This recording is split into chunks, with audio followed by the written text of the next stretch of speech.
Oke ya, Bismillahirrahmanirrahim. Assalamualaikum warahmatullahi wabarakatuh. Oke, kita akan mulai ya untuk brevet ya hari ini, malam ini, yaitu tanggal 4 Oktober 2022 ya, dengan topik di PBB, BPHTB, dan Bea Matre. Baik, tadi Kak Nadia ya sudah konfirmasi dengan Ibu terkait dengan jadwal hari ini. Jadi sebelumnya nanti sebelum perkenalan ya, Ibu akan sampaikan untuk teknis pembelajarannya ya, supaya nanti teman-teman bisa mengikutinya dengan baik dan lancar. Oke. Jadi di sini nanti saya akan menyampaikan terlebih dahulu materinya sampai dengan selesai di pertemuan satu ini ya.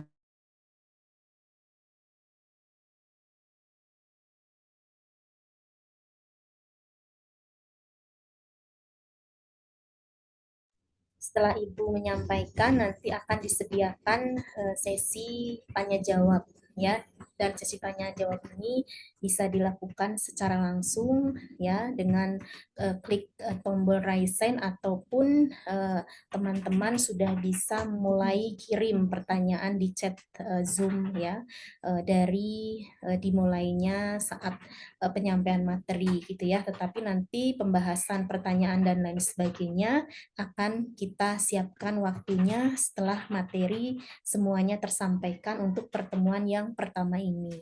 Gitu ya.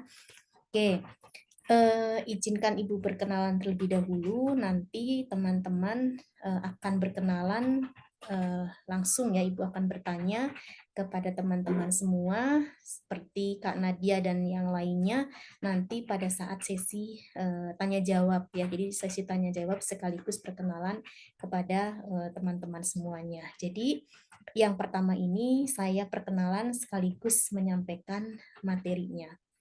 Begitu ya, Kak Nadia dan teman-teman. Nah, jadi pertemuan pertama ini adalah mengenai PBB ya. Nah, jadi mapelnya ini kan PBB, BPHTB, dan Bea Matre. Jadi di pertemuan pertama ini nanti Ibu akan menyampaikan terkait dengan PBB terlebih dahulu. Begitu ya. Oke, yang pertama adalah perkenalan Ibu ya. Nanti perkenalan Anda disediakan pada saat sesi tanya jawab. Oke, kurang lebihnya perkenalan dari Ibu dapat terlihat dalam slide begitu. Jadi kalau dari pengalaman akademisi memang Ibu masih baru ya, jadi baru dari tahun 2016 begitu. Nah, kemudian kalau pendidikan bisa terlihat di slide ya, S1 STIM Muhammadiyah Bandung, kemudian S2 Universitas Padjadjaran Bandung, dan saat ini sedang on proses S3 Ilmu Akuntansi di Universitas Padjadjaran Bandung.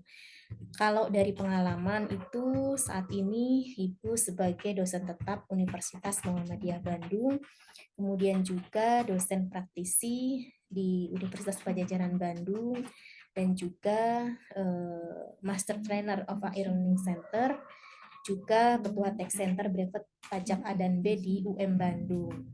Ya, kemudian ada juga sebagai Kadif ya SPML LPM UM Bandung, dan juga praktik di bidang perpajakan dan audit itu baru dari tahun 2004 sampai dengan sekarang ya.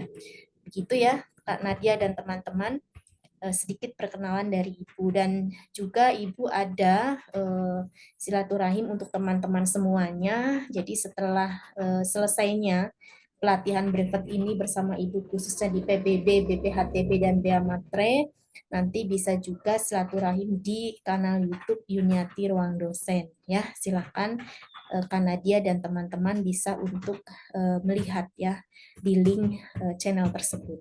Begitu ya Kak Nadia dan teman-teman. Oke, terima kasih. Saya sudah diberikan waktu untuk perkenalan. Selanjutnya saya akan menyampaikan materinya. Jadi saya menyampaikan materi terlebih dahulu, nanti interaktifnya di sesi tanya jawab ya, Kak Nadia dan teman-teman. Jadi supaya nanti lebih maksimal begitu ya. Jadi khusus untuk tanya jawab akan disediakan. Begitu ya. Tapi kalau misalkan Kak Nadia dan teman-teman sudah ingin mengajukan pertanyaan, boleh di chat terlebih dahulu ya di chat Zoom ini. Begitu nanti dibahasnya pada saat sesi tanya jawab. Baik. Di pertemuan yang pertama ini Ibu akan menyampaikan mengenai PBB terlebih dahulu ya, atau pajak bumi dan bangunan begitu ya. Nah, di pajak bumi dan bangunan ini ada beberapa poin yang nanti akan Ibu sampaikan, di antaranya adalah ke pengantar terlebih dahulu ya, pengantar daripada PBB. Nah, kemudian baru kita ke sub, yaitu objek dari PBB ya, kemudian subjeknya dan saat terutangnya begitu ya, dan juga yang keempat adalah tarif dan DPP gitu ya, dan dasar pengenaan pajaknya begitu. Kemudian yang kelima adalah sub mengenai SPPT dan SPOP-nya gitu. Nah, yang terakhir kita nanti akan ada contoh kasus terkait dengan perhitungan khususnya di pajak PBB. Begitu ya. Nah, ini beberapa sub yang nanti akan kita pelajari di pertemuan pertama ini. Begitu. Oke, selanjutnya adalah kita ke dasar hukum terlebih dahulu ya, Nadia dan teman-teman. Jadi di sini terkait dengan dasar hukumnya daripada PBB ini, kita merujuk salah satunya adalah dari Undang-Undang Nomor 12 ya, tahun 1985, yang kemudian Undang-Undang Nomor 12 tahun 1994. Nah, khususnya adalah tentang pajak bumi dan bangunan atau yang kita singkat dengan PBB. Nah, selanjutnya adalah Undang-Undang Nomor 28 ya tahun 2009. Nah, ini tentang PDRD ya, PDRD pasal 77 hingga pasal 84 ya, khususnya terkait dengan PBB ini begitu. Nah, kemudian juga ada di PP nomor 74 ya tahun 1999. Nah, ini Ibu Tipo ya, tahunnya terketik 2 kali ya. PP nomor 74 tahun 1999. Dan juga ada KMK 16 PJ 6 garis miring 1998 ya. Nah, jadi nanti Kak Nadia dan teman-teman semua bisa nanti googling, search ya terkait dengan undang-undang ini, nanti bisa dibaca ya dari beberapa pasal yang tadi sudah disampaikan gitu ya, tidak perlu dihafal ya, tapi kita pahami isi daripada dasar hukum mengenai PBB begitu ya. Nah, di sini juga nanti terkait dengan pajak pusat dan daerah ya. Karena PBB ini nanti kan ada historisnya ya, dia masuk pajak pusat atau daerah begitu ya. Nah, kemudian juga terkait dengan perbedaan ya, perbedaan daripada Undang-Undang Nomor 28 tahun 2009 dan nomor 12 1994 begitu ya. Oke. Selanjutnya kita ke pajak bumi dan bangunan terlebih dahulu ya. Jadi sebelum kita memahami secara keseluruhan, tentunya kita harus mengenal terlebih dahulu terkait dengan apa itu PBB. Ya, Kak Nadia ya. Mungkin Kak Nadia sebelumnya sudah belajar di mapel yang lain ya, seperti KUP, terus atau mungkin PPH. Nah, tentunya harus paham dulu ya kalau di KUP apa itu pajak terlebih dahulu begitu ya, baru yang lainnya. Kemudian juga di PPH kita harus tahu ya itu pajak penghasilan itu apa. Nah, di PBB juga kita harus memahami apa itu pajak bumi dan bangunan atau PBB gitu ya. Nah, jadi PBB ini Kanadia dan teman-teman adalah pajak kebendaan ya atas bumi dan atau bangunan. Nah, jadi dikenakannya terhadap subjek pajaknya, gitu ya. Jadi atas bumi dan bangunannya, bukan orang yang punya, gitu ya. Bukan orang yang punya bumi dan bangunannya, tapi dikenakannya atas bumi dan bangunannya. Nah, ini tentunya dikenakan terhadap subjek pajak. Nah, subjek pajak ini ya bisa orang pribadi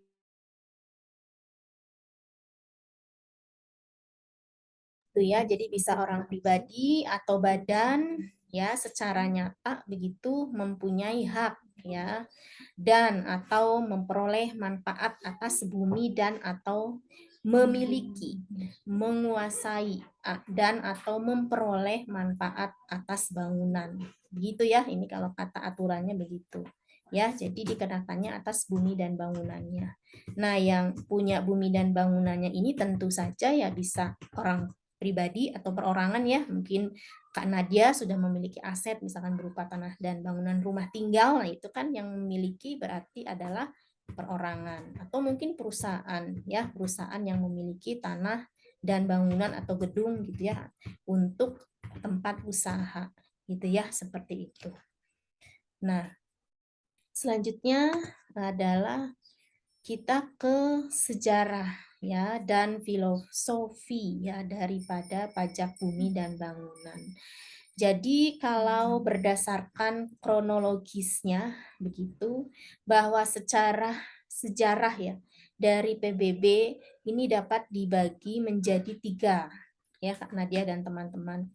Yang pertama adalah zaman kerajaan. Nah, jadi di zaman kerajaan ini dasar pembebanannya itu kalau dulu itu namanya pajak bumi gitu ya, istilahnya ya. Jadi pajak bumi. Jadi konsep hak kepemilikan mutlak ya raja atas tanah itu artinya. Nah, kemudian di zaman penjajahan ya, di dekade selanjutnya adalah zaman penjajahan.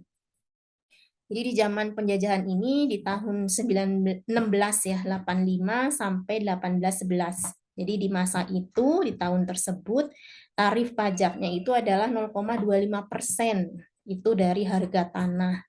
Dan saat itu berlaku di Jakarta. Gitu ya, saat tahun tersebut ya. Nah, itu saat itu disebutnya zaman penjajahan ya. Nah, kemudian yang kedua adalah tahun 1811. Nah, tahun 1811 ini itu sampai 1816 ya. Nah, ini adalah pendudukan Inggris ya. Nah, jadi dulu itu Sir Thomas Stamford Raffles gitu ya, itu menetapkan bahwa tarif pajak yang bervariasi ya antara 20% sampai dengan 50% dari produksi pertanian. Nah, ini adalah di dekadenya pendudukan Inggris ya, tahun 1811 sampai 1816 gitu ya. Nah, selanjutnya di tahun 1872 ya sampai 1923. Ini adalah pendudukan Belanda. Nah, di sini ada landrente ya. Jadi kewajiban menanami 20% tanah garapan dengan tanaman tertentu. Ya, ini ya, zaman pendudukan Belanda. Nah, zaman selanjutnya adalah tahun 1923 sampai 1942 ya. Ini di pendudukan Belanda ya. Kak Nadia dan teman-teman ya. Ini diperluas untuk semua orang. Jadi semuanya ya nanti ini akan dikenakan gitu ya saat itu. Kemudian tahun 1942 sampai 1945 nih sampai zaman kemerdekaan ya. 1945 itu kan ya Kak Nadia ya. Ini adalah pendudukan Jepang ya. Jadi land rents atau land rente ini diganti dengan land tax zaman itu ya. Di mana administrasi pajak ini itu ditangani ya oleh kantor pajak. Nah, ini disebut Zaimubu Suzeika. Nah, ini kayak nama ini ya, emang ini kan zaman Jepang, berarti namanya ya nama ini kan bahasa-bahasa Jepang ya. Zaimubu Suzeika katanya. Yang sekaligus bertugas untuk melakukan survei ya dan pemetaan di Pulau Jawa dan Madura ya, itu zaman pendudukan Jepang. Gitu ya. Jadi 1942 sampai 1945. Nah, zaman kemerdekaan ya karena ini setelah 1945 yaitu 1949 sampai 1956. Nah, ini pemerintah Republik Indonesia meneruskan pemungutan pajak atas tanah ya dengan nama pajak bumi yang kemudian diganti dengan pajak pendapatan tanah. Gitu ya. Nah, pada tahun 1950 ini jawatan pajak bumi itu dulu berubah ya menjadi jawatan pendaftaran dan pajak pendapatan tanah gitu.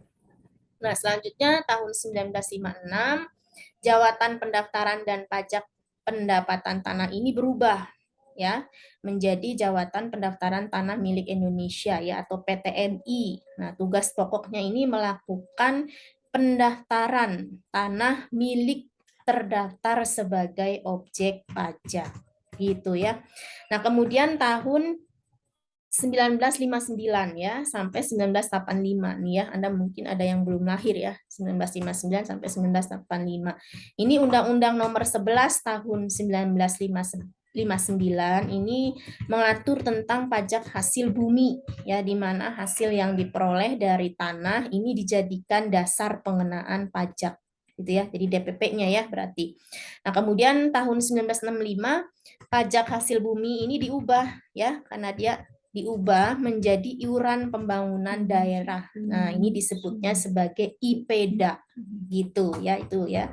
Itu zaman 1959 sampai 1985 itu masuk dalam zaman kemerdekaan. Nah, sekarang nih ya, tahun 1985 sampai dengan sekarang baru nih ada penerapan undang-undang yaitu nomor 12 tahun 1985 ya, yang tadi Ibu sudah sampaikan di depan ya untuk dasar hukumnya kan.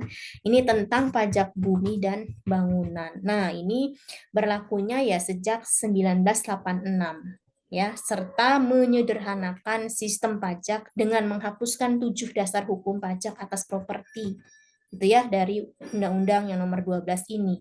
Nah, 7 yang dihapuskan ini apa saja? Yang pertama, Ordonansi Pajak Rumah Tangga ya 1908. Kemudian juga ada Ordonansi Verponding Indonesia itu 1923. Jadi disederhanakan ya sistem pajak ini ya. Kemudian yang ketiga adalah Ordonansi Verponding 1928.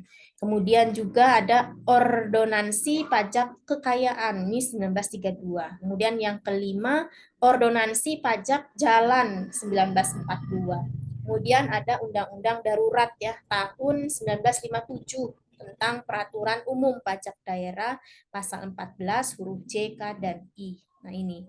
Selanjutnya Undang-Undang Nomor 11 ya PRP tahun 1959 adalah tentang pajak hasil bumi. Nah, ini adalah 7 dasar hukum pajak atas properti ya. Ini yang dihapuskan sejak diterapkannya Undang-Undang Nomor 12 tahun 1985 yang efektifnya itu adalah tahun 1986 gitu.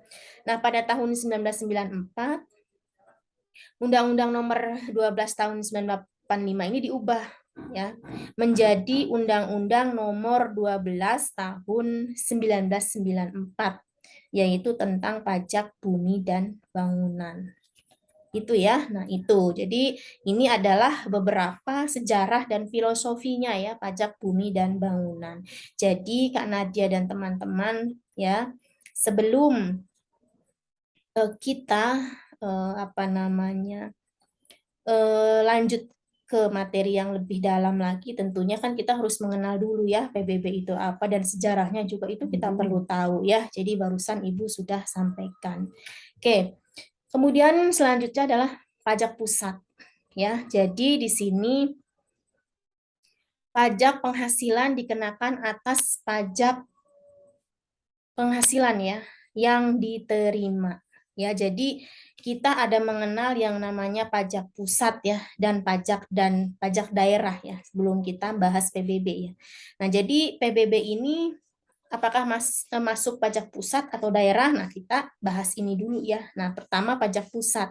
Ya, jadi pajak pusat itu ini contohnya ya, itu adalah pajak pertambahan nilai ya atau yang kita kenal adalah PPN gitu ya dan pajak penjualan atas barang mewah atau PPNBM. Nah, ini pajak pusat ya. Nah, ini dikenakannya atas setiap penyerahan barang dan jasa kena pajak serta barang mewah. Nah, disebut juga PPN ini pajak konsumsi gitu ya, teman-teman ya. Nah, di sini PBB ini terkait pajak bumi dan bangunan, perkebunan ya, perhutanan dan pertambangan. Ini itu adalah yang kita kenal sebagai PBB P3. Nah, PBB P3 ini itu dikenakan atas pemanfaatan bumi dan bangunan. Ya, jadi dikenakannya atas pemanfaatan bumi dan bangunan. Kalau PBB P3 itu masuk pajak pusat, gitu ya. Nanti ada PBB P2, gitu ya, perkotaan dan pedesaan itu masuk pajak daerah. Ya, jadi Anda harus bisa mengklasifikasikan ini, gitu ya. Nah, kemudian ada juga bea matre. Nah, bea matre ini nanti juga kita akan bahas sendiri di pertemuan ketiga atau kedua ya, bahwa bea matre ini adalah pajak atas pemanfaatan dokumen tertentu ya. Anda mungkin pernah mengalami ya riwayat bea matre ini yang dulunya 6.000, 3.000 ya, sekarang sudah berubah gitu ya. Nah, itu semua bea matre ini masuk dalam pajak pusat gitu ya. Mudah-mudahan bisa dipahami. Nah, selanjutnya adalah kita bicara yang ngelola, atau ketika kita bicara pajak pusat nanti yang mengelola siapa gitu ya. Nah, ini adalah kantor pelayanan pajak pratama ya. Jadi setiap wilayah tertentu nanti akan dikelola ya oleh KPP masing-masing setempat. Misalkan si A berada di lokasi Bandung misalkan. Nah, ini nanti dia akan masuk wilayah KPP mana ya. Jadi kayak PPN tadi ya, mungkin PPH juga ya, dan juga PBB P3, Bea Matre ini dikelola oleh Kementerian Keuangan, nanti akan terwakili oleh masing-masing KPP ya, sesuai dengan wilayah masing-masing. Termasuk yang di Majalengka begitu, nanti akan ada KPP di Pratama ya, di Majalengka begitu ya. Seperti itu. Kemudian yang kedua adalah pajak daerah ya. Nah, pajak daerah ini bisa dari provinsi ya, teman-teman, bisa juga dari kota atau kabupaten. Nah, kita harus bisa mengklasifikasikan ya. Jadi yang mana yang masuk pajak provinsi dan mana yang masuk pajak kota atau kabupaten ya. Mungkin teman-teman pernah ya mendengar pajak kendaraan bermotor, atau semuanya kan pasti sudah tidak asing lagi ya, sudah sudah tidak asing ya, karena hampir semua mungkin sudah memiliki kendaraan ya, baik kendaraan motor maupun mobil. Jadi kalau PKB atau pajak kendaraan bermotor yang Anda sudah bayar atau yang akan Anda bayar ketika sudah habis gitu ya, itu masuknya pajak provinsi ya, jadi bukan kota atau kabupaten. Kemudian juga bea balik nama kendaraan. Nah, ini ya, mau balik nama, nah ini juga masuk provinsi, masuknya pajak daerah tapi provinsi. Kemudian ada pajak bahan bakar kendaraan bermotor, ini pajak provinsi juga. Kemudian pajak air permukaan dan pajak rokok, ini juga provinsi ya. Nah, kemudian yang masuk pajak daerah, kota atau kabupaten apa saja? Nah, ini ya kita bicara PBB. Nah, PBB P2 yang tadi Ibu sampaikan di awal itu adalah pajak daerah, itu adalah yang pedesaan dan perkotaan yang kita singkat dengan PBB P2 ya. Jadi kalau PBB P3 tadi itu masuknya pajak pusat, kalau PBB P2 ya, pedesaan dan perkotaan ini adalah masuk pajak daerah tapi kota atau kabupaten gitu ya. Nah, kemudian bea perolehan hak atas tanah dan bangunan yang nanti kita akan pelajari juga ya, atau yang kita singkat kita sebut sebagai BPHTB. Nah, ini juga pajak daerah tapi kota atau kabupaten gitu ya.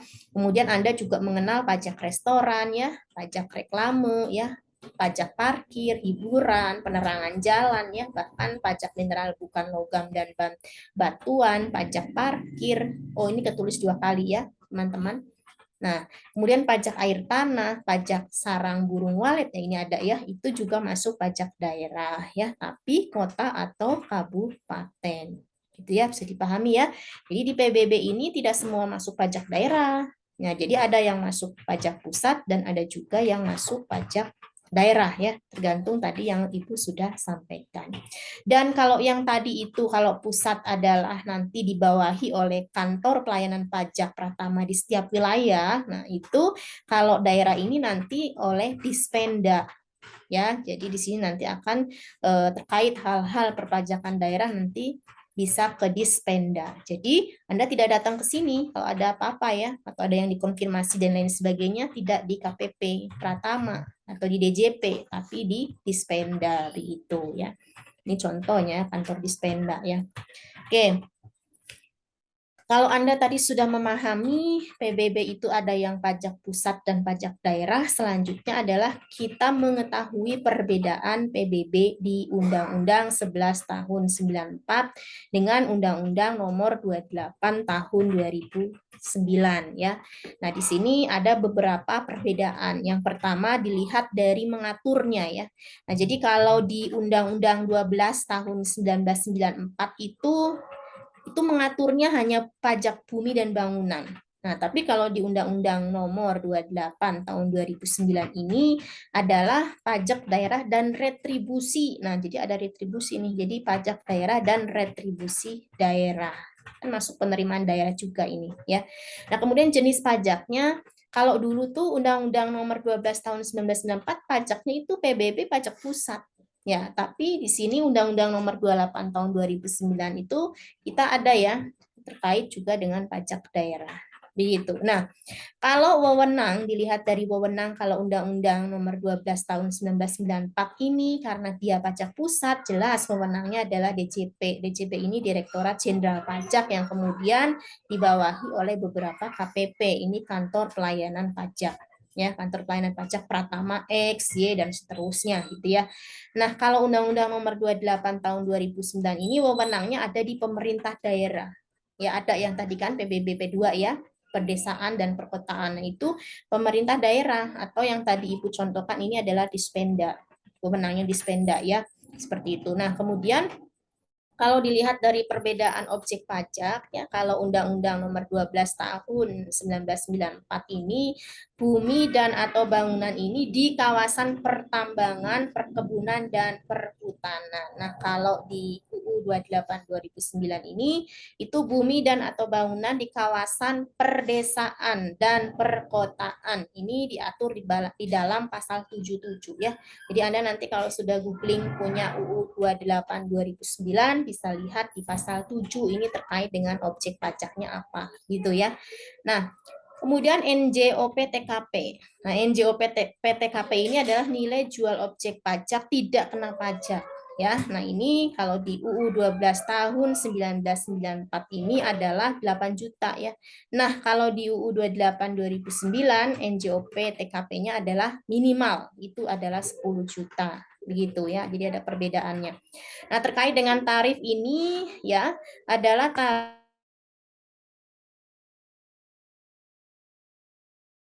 UU 12 tahun 1994 ini adalah 0,5% ya. Kemudian UU 28 2009 adalah maksimal 0,3%.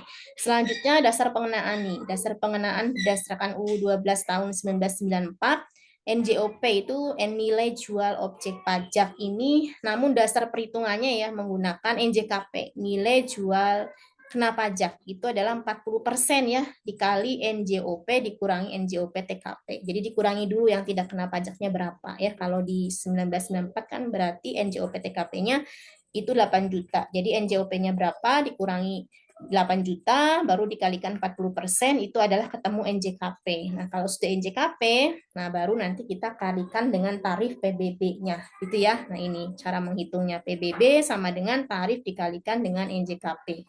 Nah, kalau UU 28 2009 ini itu tidak mengenal NJKP ya. Jadi PBB ini tarif langsung dikalikan dengan NJOP dikurangi dengan NJOP TKP. Begitu ya. Ini terkait perbedaan UU 12 tahun 1994 dan UU 28 tahun 2009. Oke. Selanjutnya kita ke objek pajak ya. Tadi kan sudah kita ke pengantar ya, kita paham betul ya tadi pajak pusat, pajak daerah apa saja, kemudian wewenangnya siapa saja begitu ya, apa itu PBB begitu kan ya, tadi sejarah dan filosofinya juga kita sudah memahaminya atau sudah mengetahuinya. Nah, sekarang kita ke sub yang kedua adalah objek ya. Tadi kan pengantar terdiri dari sejarah tadi ya, filosofi dan lain sebagainya. Nah, yang kedua subnya adalah mengenai objek ya. Nah, objek apa ya? Tentunya adalah objek PBB ya, karena yang kita bahas adalah objek PBB ya, bukan objek pajak yang lain. Jadi objek pajak bumi bangunan. Yang pertama kita ke bumi dulu ya, karena BB ya, bumi dan bangunan. Nah, bumi ini adalah permukaan bumi dan tubuh bumi yang ada di bawahnya. Jadi permukaan bumi ini meliputi ya tanah ya dan perairan, pedalaman ya serta laut wilayah Indonesia. Nah, ini Anda bisa lihat di pasal 1 angka 1 ya. Nah, kemudian bangunan ya.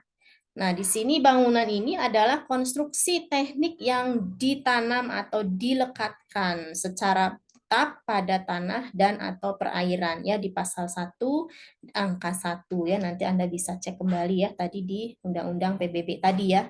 Dan tadi sudah disampaikan ya untuk dasar hukumnya. Nah, kita bahas lebih dahulu ke bumi.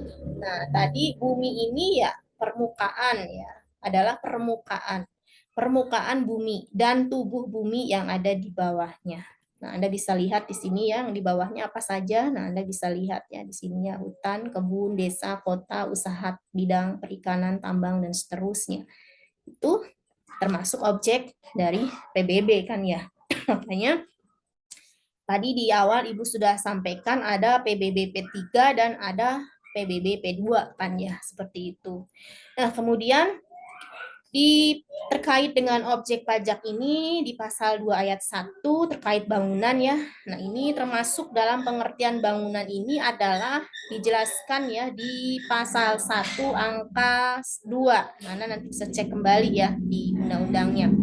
Jadi adalah jalan lingkungan yang terletak dalam satu kompleks atau dalam suatu kompleks bangunan ya seperti hotel ya, pabrik dan emplasemennya. Nanti ini ada beberapa istilah yang rada rumit ya dan Anda harus memahami misalkan apa itu emplasemen dan lain sebagainya. Nah, jadi Anda kalau ada waktu bisa buka pasal 2 ayat 1 atau dasar hukum daripada PBB yang tadi Ibu sudah sampaikan di depan. Hasil googling bisa nanti Anda baca ya. Nah, dan lain-lain yang merupakan satu kesatuan dengan kompleks bangunan tersebut, gitu ya. Nah, ini ada juga jalan tol ya, kolam renang, pagar mewah, tempat olahraga ya, galangan kapal ya, dermaga, taman mewah ya, tempat penampungan atau kilang minyak, air dan gas, pipa minyak. Nah, ini kemudian fasilitas lain yang memberikan manfaat ini masuk ya dalam objek pajak PBB. Nah, ini untuk bangunan ya, seperti itu. Nah, selanjutnya adalah kalau tadi masuk sebagai objek pajak, ada juga nih objek yang tidak dikenakan PBB. Jadi, tidak semua objek itu dikenakan PBB. Nah, ini diaturnya di pasal 3 ayat 1 ya, teman-teman. Nah, apa saja yang objek tapi tidak dikenakan PBB? Jadi tidak dikenakan artinya tidak perlu bayar PBB. Gitu ya. Yang pertama misalkan untuk kepentingan umum ya di bidang ibadah, nah sosial, kesehatan, Dikbudnas. Nah, ini tidak dikenakan PBB. Tempat ibadah misalkan masjid ya dan tempat ibadah yang lain itu tidak dikenakan ya. Kemudian pemakaman. Nah, ini pemakaman juga objek kan, ada tanah ya, tapi itu tidak dikenakan PBB pemakaman itu ya. Kemudian ada peninggalan purbakala. Nah, ini juga tidak dikenakan PBB ya. Selanjutnya selain tadi itu adalah hutan lindung. Nah, hutan lindung ini atau suaka alam ya, Anda mungkin bisa mengerti ya. Kemudian wisata, taman nasional, tanah pengembalaan desa. Nah, ini juga tidak dikenakan PBB. Ya, walaupun di situ adalah objek pajaknya ada tanah begitu ya, tanah atau bangunan ini tidak dikenakan PBB. Kemudian perwakilan diplomatik konsulat berdasarkan asas timbal balik. Nah, ini juga tidak dikenakan. Kemudian badan atau organisasi internasional. Nah, ini juga tidak dikenakan. Itu ya. Jadi ada beberapa objek yang tidak dikenakan PBB. Nanti Anda bisa baca juga di pasal 3 ayat 1-nya ya supaya lebih bisa memahaminya. Gitu ya. Nah, kemudian adalah objek pajak yang digunakan untuk penyelenggaraan pemerintah. Nah, ini ada di pasal 3 ayat 2. Nah, kalau yang tadi itu di pasal 3 ayat 1 ya. Nah, kalau yang ini adalah objek pajak yang digunakan untuk penyelenggaraan pemerintah. Nah, ini pengenaan pajaknya itu diatur lebih lanjut ya, teman-teman, dengan peraturan pemerintah ya. Ini. Jadi, Anda bisa baca di pasal 3 ayat 2-nya.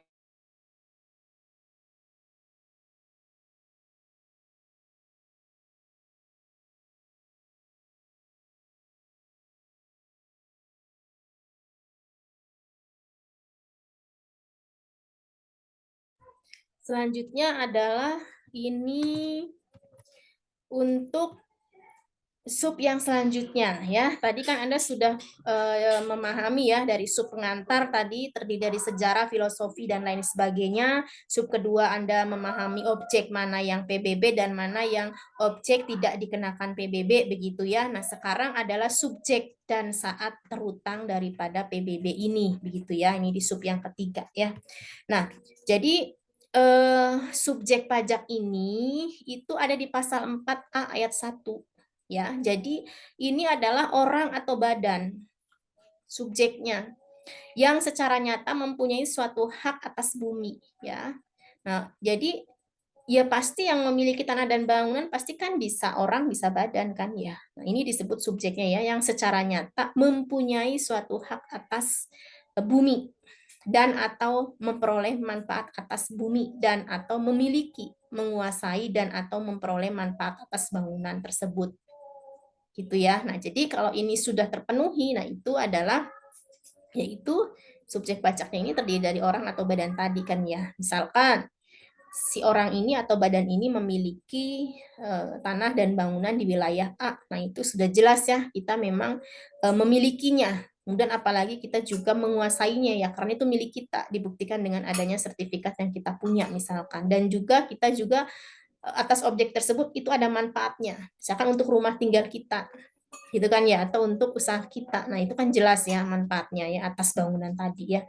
Nah, ini adalah terkait dengan subjek pajak ini begitu ya. Nah, kemudian subjek pajak yang dikenakan kewajiban membayar pajak menjadi wajib pajak. Nah, ini ada di pasal 4A ayat 2 gitu ya. Nah, di sini Anda bisa lihat dari gambar ya, ini ada yang wajib pajak tidak diketahui dengan jelas. Dijen pajak dapat menetapkan subjek pajak. Misalnya ini tuh punya siapa gitu ya. Artinya tanah dan bangunan itu tidak jelas keberadaannya atau kepemilikannya gitu ya, seperti itu. Ini diatur lebih spesifik di pasal 4A ayat 3, nanti Anda bisa baca ya, seperti itu. Nah, ini yang menetapkan subjek pajaknya nanti adalah Dirjen Pajak gitu ya.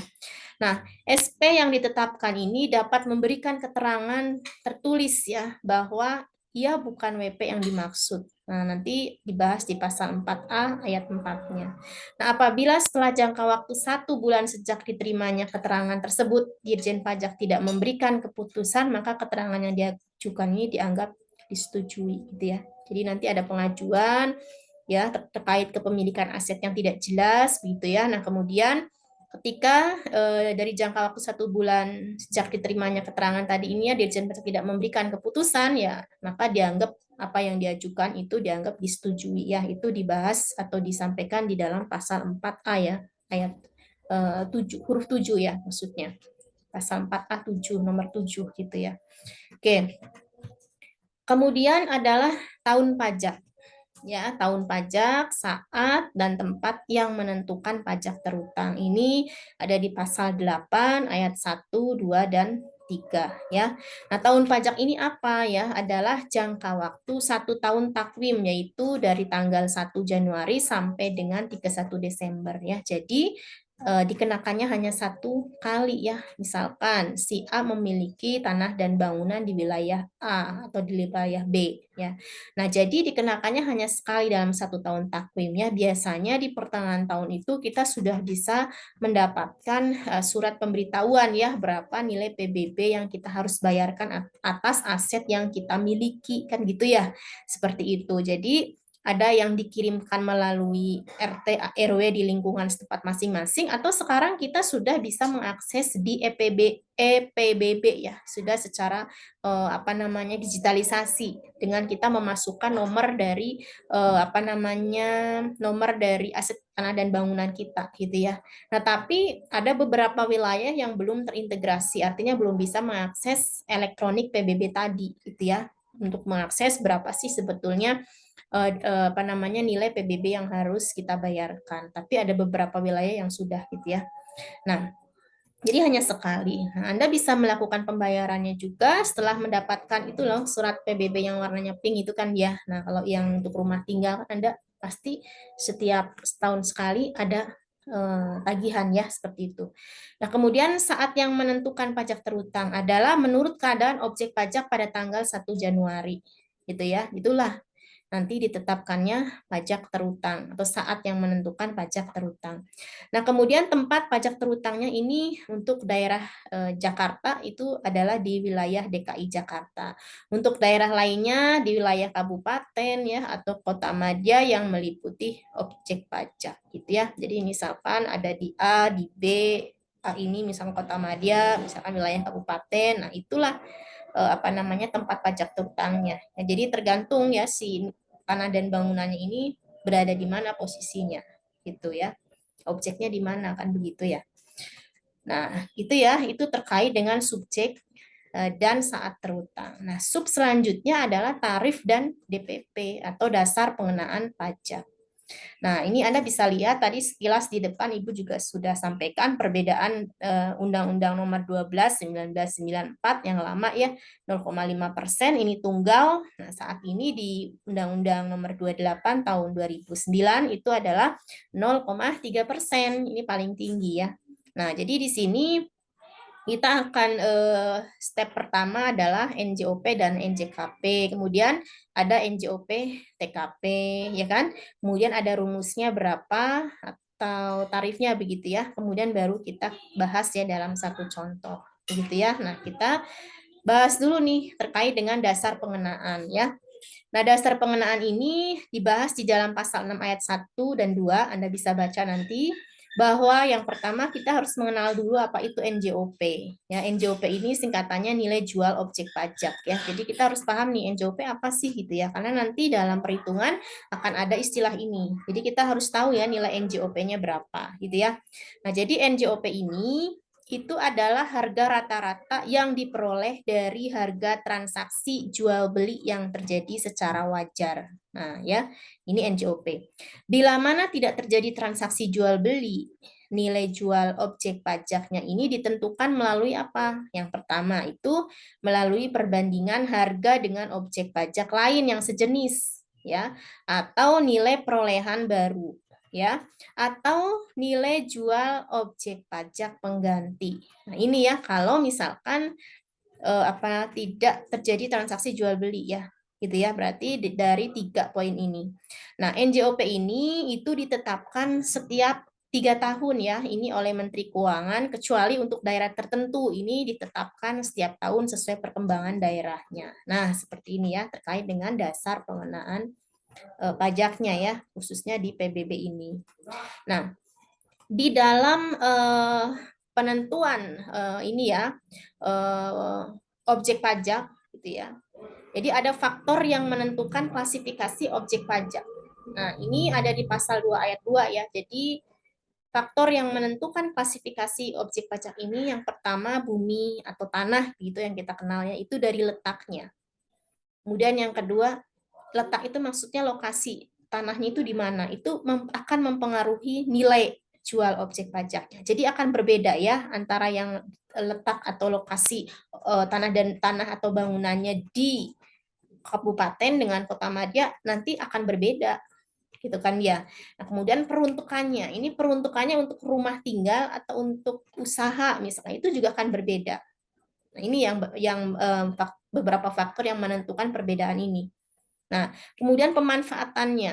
Nah, ini untuk apa ya? Tadi ya untuk usaha atau rumah tinggal atau apa. Nah, itu juga akan menjadi faktor penentu juga. Kemudian kondisi lingkungan. Ini juga faktor yang mempengaruhi juga. Kemudian faktor-faktor yang lainnya. Nah, terkait dengan bangunan itu bisa jadi dari bahan bangunannya. Antara bangunan yang A dengan B, pasti dari spesifikasi bahan bangunan yang digunakan itu pasti akan berbeda ya. Nah, itu juga menentukan itu klasifikasi dari objek pajaknya. Gitu ya.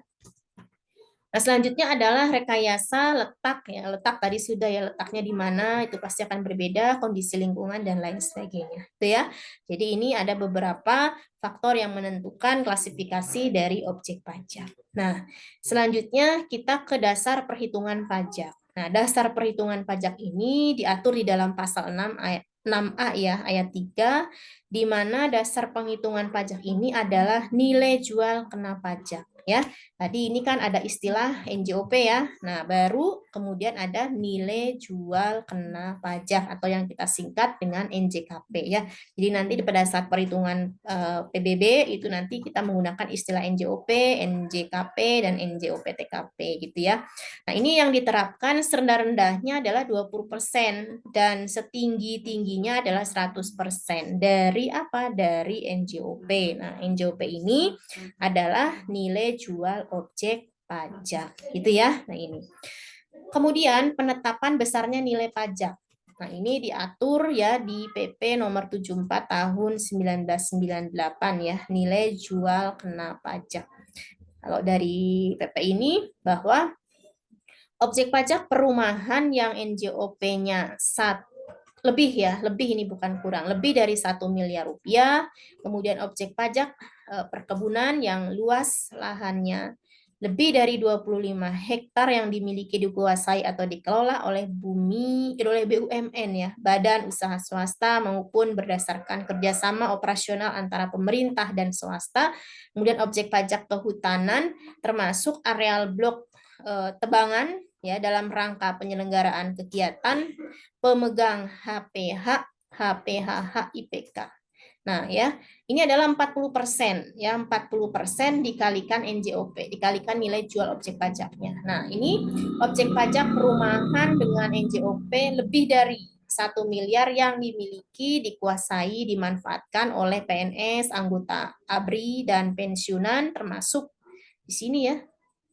Termasuk kalau di aturannya itu janda dan duda ya yang penghasilannya semata-mata dari gaji atau uang pensiun gitu ya, itu masuk dalam kriteria di peraturan ini. Kemudian objek pajak lainnya ini adalah 20% dikalikan dengan NJOP gitu ya. Nah, ini jadi terkait dengan penetapan besarnya nilai pajak. Oke. Selanjutnya, berdasarkan Undang-Undang PBB ini, kita ke nilai jual objek pajak tidak kena pajak. Ya, tadi NJOP kita sudah paham, kemudian yang kedua tadi adalah NJKP, kemudian yang selanjutnya adalah NJOP TKP ya, NJOP TKP. Nah, NJOP TKP ini berbeda ya untuk masing-masing daerah. Jadi antara daerah yang satu dengan daerah yang lain itu berbeda ya, nilai NJOP TKP-nya. Itu maksimal adalah 12 juta. Ya, ini untuk Undang-Undang PBB ya. Kemudian ini itu perwajib pajak ya, perwajib pajak. Jadi ini itu kalau misalkan si wajib pajaknya orang atau badan tadi memiliki lebih dari satu objek pajak, lebih dari satu tanah dan bangunan, misalkan di A ada, di B ada, nah itu dikenakannya hanya sekali ya, hanya sekali di mana NJOP yang paling tinggi. Nah, itulah yang nanti akan dikurangi NJOP TKP gitu ya. Diberikan untuk bumi dan atau bangunan.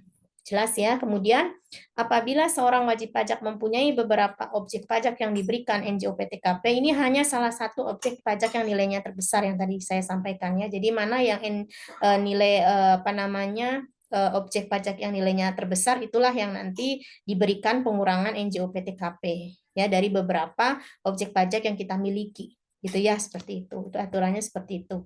Kemudian kalau UU PDRD tadi ya, berarti yang tahun 2019 ya. Ini kan kalau berdasarkan UPBB tadi ya. Nah, kalau berdasarkan UU PDRD ini, nilai jual objek pajak tidak kena pajak atau NJOP TKP-nya itu paling rendah itu adalah 10 juta. Gitu ya. Ini perwajib pajak. Diberikan untuk bumi dan atau bangunan. Jelas ya, objeknya adalah bumi atau bangunan. Kemudian apabila seorang wajib pajak mempunyai beberapa objek pajak yang diberikan NJOPTK-nya itu hanya satu kali. Hanya salah satu maksudnya ya. Hanya salah satu objek pajak yang nilainya terbesar.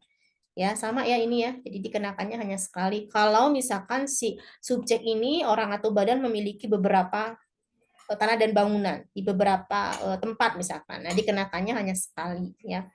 Penetapannya dilakukan oleh masing-masing kepala daerah. Contohnya misalkan kalau di Bandung misal ini adalah 25 juta. Nah, ini diatur khusus ya, teman-teman di Perda. Perda ini peraturan daerah ya, nomor 20 tahun 2011. Gitu ya. Nah, ini. Nah, ini yang tadi itu berdasarkan Undang-Undang PBB. Nah, kalau ini adalah Undang-Undang PDRD gitu yang tahun 2009 tadi. Oke. Jadi Anda bisa lihat dalam slide ini, jadi kalau berdasarkan Undang-Undang 1285 JOU 1294, ya tadi itu kan 0,5 ya, kalau yang PDRD tadi adalah 0,3. Jadi PBB ini adalah 0,5% dikalikan 20% dikalikan NJOP, begitu, dikurangi NJOP TKP, atau 0,5% dikalikan 40% dikalikan NJOP dikurangi NJOP TKP. Gitu ya, untuk menghitung PBB ya. Kemudian UU 28 tahun 2009 pasal 81 ini diatur khusus ya. Jadi PBB ini untuk menghitungnya adalah maksimal ya, ini 0,3%. Nah, ini dikalikan NJOP dikurangi dengan NJOP TKP. Nah, ini ya. Nah, ini yang tadi UU PBB. Nah, kalau yang ini adalah undang-undang apa namanya? PDRD. Nah, itu. Oke. Sekarang kita ke contoh kasus bagaimana apa namanya kita memiliki objek ya, objek PBB tentunya ya. Ini kita menghitung berdasarkan UU PBB tadi ya, ini ya. Nah, jadi misalkan si A ini, bapak-bapak ini ya, punya dua objek ya. Objek yang pertama dan objek yang kedua. Objek yang pertama ini dia punya nih bangunan mewah ya di Jalan Gatot Subroto misalkan. Kemudian di objek pajak yang kedua ini di Jalan Sudirman misalkan. Nah, teman-teman bisa lihat di objek pajak yang pertama ini di Jalan Gatot Subroto itu diketahui NJOP tanahnya adalah 400 juta ya. Kemudian NJOP bangunan saya singkat nih Bank BNG ini bangunan ya 200 juta. Ya, kemudian NJOP ya, tanah dan bangunan ketika kita totalkan berarti 400 tambah 200 berarti 600 juta ya. Berarti NJOP tanah dan bangunan adalah 600 juta. Begitu kan ya? Nah, selanjutnya NJOP untuk perhitungan PBB berarti kan 600 ya, tanah dan bangunan. Nah, kita hitung PBB-nya berarti 0,5% kan tadi kalau berdasarkan Undang-Undang PBB kan ya. Ini 0,5% dikalikan 20% ya kan. Nah, di sini kenapa 20%? Tadi kan sudah disampaikan ya, 20% itu kan ya. Nah, ini kalau misalkan tadi ketentuannya objeknya lebih dari 1 miliar, ini berarti 40% kan ya. Nah, ini kan 600 juta ya. Ini kan masih di bawah ya. Jadi menggunakan 20%. Jadi 0,5% dikalikan 20% dikalikan 600 juta, hasilnya adalah 600.000. Jadi berapa PBB di objek pajak yang pertama adalah ini sebesar 600.000. Nah, pertanyaannya kenapa tidak ada NJOP TKP? Ya, karena pengenaan NJOP TKP ini dikenakan hanya satu kali untuk tadi ya, perwajib pajak orang atau badan tadi kan ya. Nah, tapi dilihat mana nilai objek pajak yang paling tinggi. Nah, kalau dilihat dari OP1 dan OP2 ini, nilai objek pajak yang paling tinggi ada di OP yang kedua ya, yang di Jalan Sudirman karena nilainya ini adalah 1,4 miliar. Nah, otomatis di sini adalah 40% ya karena nilainya tadi ini nilai NJOP-nya ini lebih dari 1 miliar kan ya. Ini kan 1,4 totalnya ya. Itu ya. Jadi Anda bisa lihat NJOP tanahnya adalah 900 juta, NJOP bangunannya adalah 500 juta. Nah, sehingga NJOP tanah dan bangunan adalah 1,4 miliar. Nah, ini di atas 1 miliar ya. Nah, Karena nilai objek pajak di OP yang kedua ini yang paling tinggi dibanding OP1, maka ada pengurangan NJOP TKP ya sebesar 12 juta kan ya. Nah, NJOP untuk perhitungan PBB berarti kan 1,4 dikurangi 12. Jadi ngitungnya bukan dari 1,4. Jadi ada fasilitas pengurangan yang tidak kena pajak ini 12 juta. Nah, jadi PBB-nya adalah 0,5% dikalikan 40%, ini sudah ketentuan karena di atas 1 miliar, baru dikalikan 1,388 sekian M, hasilnya adalah 2,776. Jadi 2.776. Itu ya. Nah, jadi kita punya dua objek pajak di jalan yang berbeda. Nah, untuk perhitungannya seperti ini ya, kalau berdasarkan Undang-Undang PBB. Nah, selanjutnya adalah Undang-Undang PDRD yang tadi itu Perda nomor 20 tahun 2011 ya. Ini kalau Ibu melihatnya dari contoh PBB kalau yang di Bandung ya. Ini diatur spesifik di nomor 20 tahun 2011 ya tentang pajak daerah Kota Bandung ya. Nah, di sini teman-teman bisa lihat masih sama soalnya ya, masih memiliki dua objek pajak ya. Seperti ini. Nah, tapi ini nilai jual objek tidak kena pajaknya kalau yang untuk di Bandung tadi Ibu sudah sampaikan di awal itu kan 25 juta. Nah, jadi ini disesuaikan dengan perdanya ya, seperti itu. Nah, yang pertama adalah nilai jual objek pajak tidak kena pajak ini ditetapkan 25 juta untuk setiap wajib pajak. Nah, ini kalau menurut Perda ini ya, nomor 20 ya, jadi kita ngacunya ke sini, karena contoh PBB di Bandung. Tarif pajak ditetapkan sebagai berikut sebesar 0,1% untuk objek pajak dengan NJOP sampai dengan 1 miliar. Ya. Jadi di sini sudah ada ketetapannya ya. Jadi kalau sampai dengan 1 miliar adalah 0,1%. Nah, kalau 0,2% ini untuk objek pajak dengan NJOP-nya di atas 1 miliar. Nah, jadi kalau di objek pajak kedua ini jelas menggunakan 0,2 karena nilai objek pajaknya ini di atas 1 miliar. Begitu ya, teman-teman ya. Nah, sekarang kita hitung berapa PBB-nya ya untuk lokasi PBB, perhitungan pajak PBB untuk di wilayah Bandung. Nah, jadi NJOP tanah tadi 400, bangunan 200 juta, NJOP tanah dan bangunan berarti 600, 400 tambah 200 ya. Nah, tidak ada pengurangan NJOP TKP, nanti di objek pajak yang paling tinggi nilainya. Nah, kemudian NJOP untuk perhitungan PBB tetap sama 600 juta. PBB-nya adalah 0,1% karena di bawah 1 miliar ya. Kemudian dikalikan 600 juta adalah 600.000. Gitu ya ini. Nah, selanjutnya adalah nih ya, Anda bisa lihat ya. Sama ya ini lihat ya Undang-Undang PBB dan Undang-Undang PDRD 600.000 sama ya. Nah, kemudian Undang OP2 ya, objek pajak yang dua di Jalan Braga, misalkan satu di Jalan Asia Afrika, satu di Jalan Braga. NJOP tanahnya 900 juta, NJOP bangunannya 500, total 1,4. NJOP TKP-nya ini sudah ditetapkan ya, bukan 12 juta lagi ya. Kalau di UPBB kan sudah ada ketetapannya. Ini 25 juta. Untuk NJOP untuk perhitungan PBB berarti 1,4 dikurangi 25 ya, jadi 1,375 M sekian. Nah, PBB-nya karena objek pajaknya nilainya di atas 1 miliar, maka 0,2% tarifnya ya, 0,2% dikalikan 1,375. Nah, berarti 2.750. Gitu ya. Bedanya dikit ya dengan menggunakan UU PBB tadi ya, seperti itu. Nah, jadi yang kita gunakan mana, Bu? Ya ini berdasarkan dari kita wilayahnya di mana ya. Pasti akan ada peraturan daerah. Kenapa Bu kok daerah ya? Kan PBB P2 pedesaan perkotaan masuk dari pajak daerah. Nah, makanya nanti akan ada peraturan daerah yang di masing-masing wilayah itu pasti akan berbeda. Nah, jadi kita ngikutin dari wilayah tersebut begitu ya, karena yang lola itu bukan pusat ya. Jadi yang mengelola adalah daerah. Nah, pertanyaannya mana yang kita bayarkan Bu dasarnya ya ini ya. Kalau ini posisinya ada di Bandung gitu ya. Nanti kalau posisinya di lain lagi wilayahnya ada nggak perda yang mengatur, nanti kita ngacu kepada peraturan tersebut begitu ya, karena masuk PBB P2 ini adalah pajak daerah ya. Mudah-mudahan Anda bisa memahami apa yang saya sampaikan. Oke, selanjutnya tadi tarif dan DPP sudah ya. Nah, sekarang berarti tinggal SPPT dan SPOP. Nah, baru nanti kita ke contoh kasus. Ya, SPPT dan SPOP. Nah, Anda bisa lihat ini sudah tidak asing lagi ya. Anda ya, mungkin orang tua Anda atau Anda pernah melihat sendiri. Jadi SPPT ini adalah surat pemberitahuan terutang pajak bumi dan bangunan. Ini biasanya dapatnya setahun sekali. Tadi kan 1 tahun takvim ya, biasanya pertengahan tahun kita sudah dapat ini, begitu ya. Nah, kalau sekarang sudah menggunakan e-governance, jadi udah ada aplikasi tentang PBB secara elektronik, itu biasanya di setiap daerah sudah ada. Misalkan EPBB di Bandung, nah itu sudah ada, atau di wilayah mana itu sudah punya. Kita bisa mengecek berapa sih nilai PBB kita dengan kita menginput nomor objek pajak. Ini yang ini nih, 35.27 dan seterusnya. Misalkan ya itu yang kita nanti input di aplikasinya, kemudian nanti akan muncul data dan lain sebagainya beserta apa namanya nilai PBB-nya.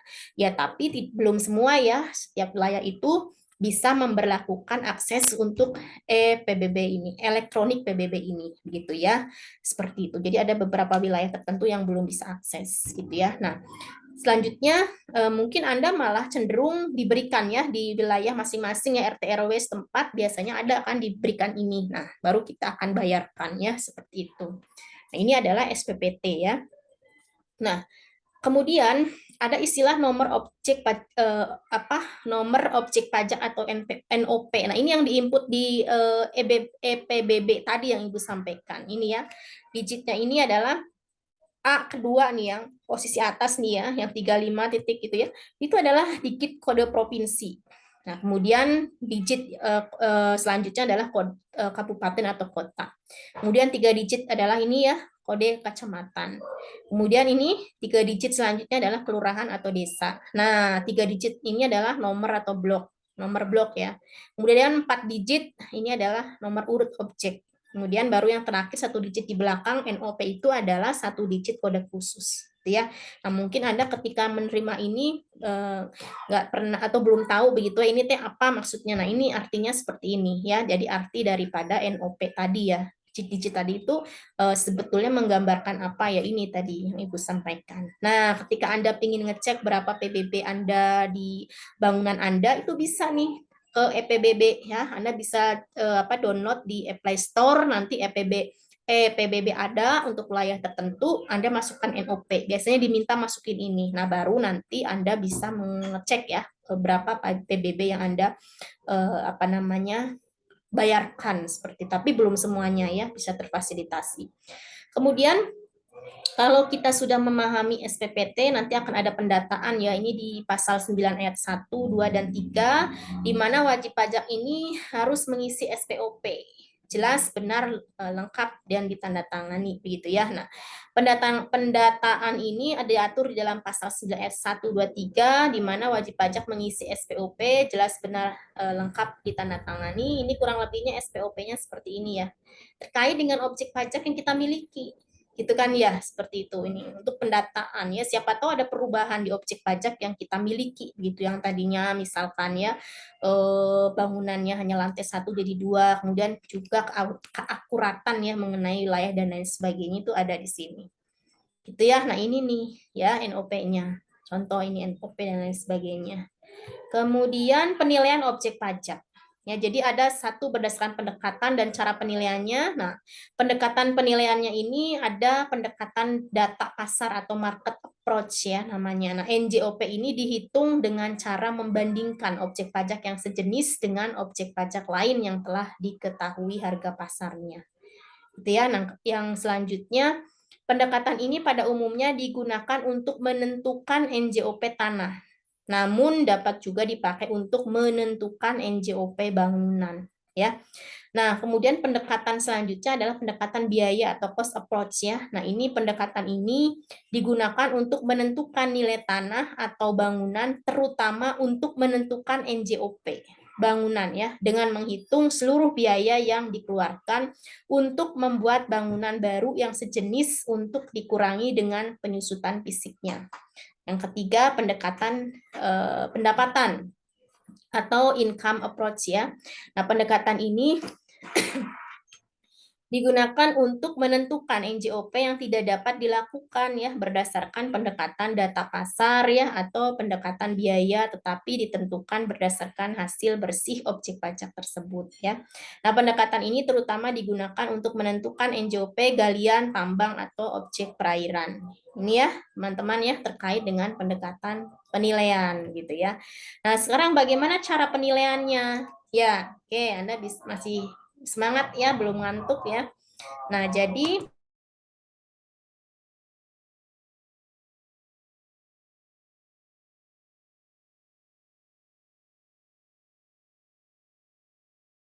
terkait cara penilaian ini, penilaian massal tadi ya, Mas, appraisal ya. NJOP bumi dihitung berdasarkan nilai indikasi rata-rata atau NIR terdapat pada setiap zona nilai tanah ya. Kemudian NJOP bangunan dihitung berdasarkan daftar biaya komponen bangunan atau DBKB dikurangi penyusutan fisik.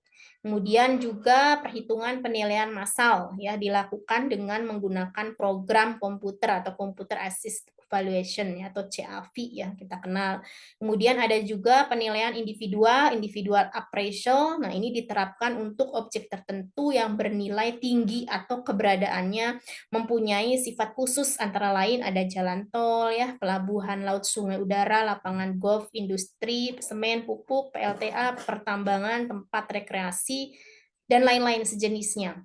Atau objek pajak tertentu seperti rumah mewah, pompa bensin, jalan tol ya, dan seterusnya. Ini ya terkait dengan cara penilaiannya. Oke. Kemudian kita ke zona nilai tanah atau ZNT. Nah, ini apa sih begitu ya? Nanti ini Anda bisa baca ya kalau ini ya zona geografis yang terdiri atas kelompok objek pajak yang mempunyai satu nilai indikasi rata-rata NIR yang dibatasi oleh batas penguasaan atau pemilikan objek pajak dalam satu wilayah administrasi pemerintah desa atau kelurahan tanpa terikat pada batas blok. NIR ini adalah nilai pasar rata-rata yang dapat mewakili nilai tanah dalam suatu zona nilai tanah, gitu ya. Nah, ini apa itu zona nilai tanah ya? Anda harus bisa memahaminya, gitu ya. Oke. Selanjutnya kita ke contoh soal ya. Nah, di sini kita sudah mulai membahas apa namanya? Beberapa contoh soal. Oke. Nah, jadi yang pertama di contoh soal studi kasus satu ini ya, nanti kita akan bahas contoh soalnya sekaligus nanti kita buka sesi tanya jawab ya. Jadi ini sudah selesai ya. Jadi pengantar tadi kita sudah memahami mengenai sejarah ya, filosofinya ya, objek, subjek dan saat terhutang, tarif dan DPP-nya, kemudian ada SPPT dan SPOP dan kita akan belajar contoh kasus sekaligus pada sesi tanya jawab dan perkenalan peserta brevet kali ini gitu ya. Nah, jadi Ibu cukupkan sekian untuk penyampaian materinya. Kita akan bahas beberapa studi kasus, ada studi 1, studi 2, dan studi 3, dan studi 4. Beserta Ibu buka untuk sesi tanya jawabnya ya. Seperti itu dan sekaligus silaturahim. Oke, itu saja yang dapat Ibu sampaikan. Sebelum ke sesi tanya jawab, kita break dulu ya, 5 atau 10 menit ya, sebelum kita melakukan sesi tanya jawab dan pembahasan beberapa soal ya. Karena dari tadi kita kan sudah membahas materi cukup banyak ya seperti itu, dan ini case-nya masih sederhana ya karena yang kita bahas adalah masih PBB P2 ya, jadi belum PBB P3. Nanti kalau kita bicara PBB P3 tadi Ibu sudah sampaikan di awal adalah pajak apa namanya pajak pusat. Nah, itu nanti kita akan ada spesifik ya pembahasan tentang studi kasus PBB P3. Oke, itu saja. Silakan untuk break dulu 5 sampai 10 menit. Nanti kita akan lanjutkan lagi di sesi tanya jawab dan beberapa pembahasan soal sekaligus perkenalan. Tutup ya. Wassalamualaikum warahmatullahi wabarakatuh.